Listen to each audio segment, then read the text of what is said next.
Prenatal programming is the theory that prenatal exposure to environmental factors play a role in determining health outcomes throughout life. So environmental chemical exposure can do things like dysregulating the epigenome.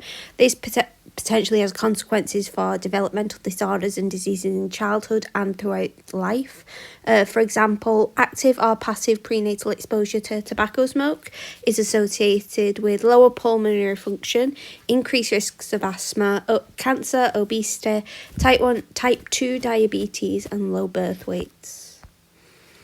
This is because tobacco exposure causes alternation in DNA methylation patterns of the buccal cells in children and in the blood cells of adults. These changes in DNA methylation have been reported in two ways. So there's hypermethylation, which is an increase. This causes chromosomal instability and increased mutations. So these changes in DNA methylation happen in two ways. So there's hypomethylation, which is a decrease in methylation. This causes chromosome instability and increased mutations. And there's also gene-specific hypermethylation, which is an increase, which causes silencing of tumour suppression genes, which are all associated with the development of cancer. There's also a risk with grandmaternal smoking during the mother's fetal period, and this is associated with a greater risk of asthma in the grandchildren, even if their own mum didn't smoke. So it all relates to the grandma. Methylation and the diet of the mum is also related to the health of the child.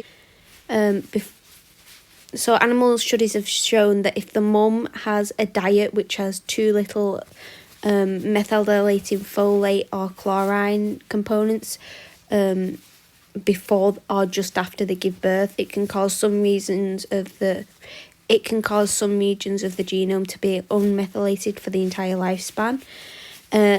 Both in adult life too, methyl deficient diet can lead to a decrease in DNA methylation, but these changes can be reverted when you add the methyl back into the diet through things such as folic acid, vitamin B and SAM-E, which is a supplement.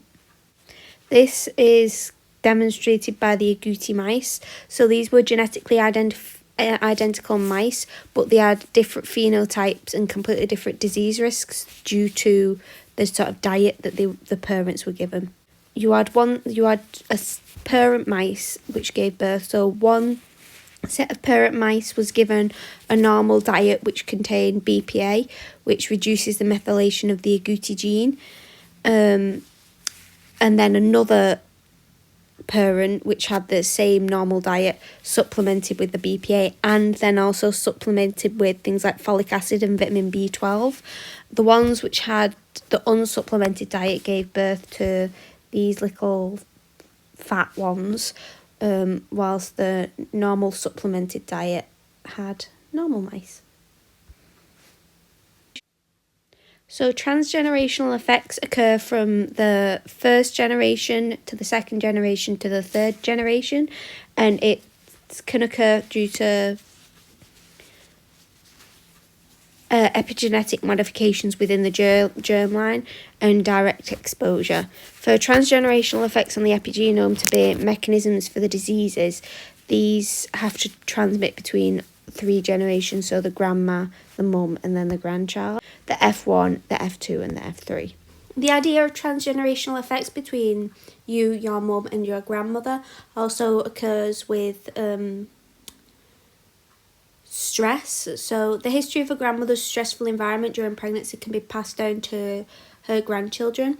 This was seen in another mouse study, slightly different to the agouti mice. So rats were restrained for 20 minutes and separated to 5 minutes for a daily swim on the days of the 12th to 18th gestation, which is equivalent to the second trimester in humans. When the mother was stressed, the length of the pregnancy for the daughter was normal, but then when that daughter was pregnant, it had a shorter pregnancy with increased glucose levels and reduced weight gain.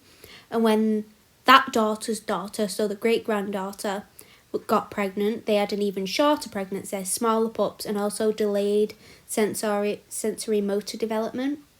So this shows that there's a huge impact that your great-great-grandmother can have on your development and how you can respond to diseases. A key quote was by Yao et al. In 2014, which is, "Ancestral exposure to stress epigenetically pre-programs preterm birth risk and adverse maternal and newborn outcomes."